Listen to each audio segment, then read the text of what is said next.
This free step-by-step video comes to you directly from Haynes, creators of the world's best repair manuals.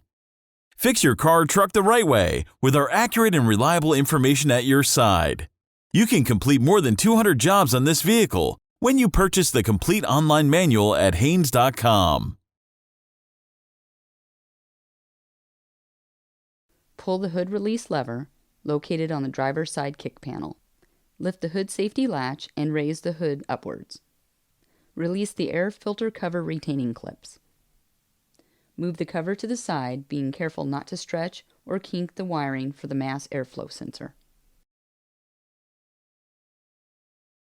Remove the filter element. Place the new air filter element in the housing, making sure it is evenly seated. Install the cover over the filter and be sure to insert the tabs at the bottom of the cover. Secure the cover retaining clips.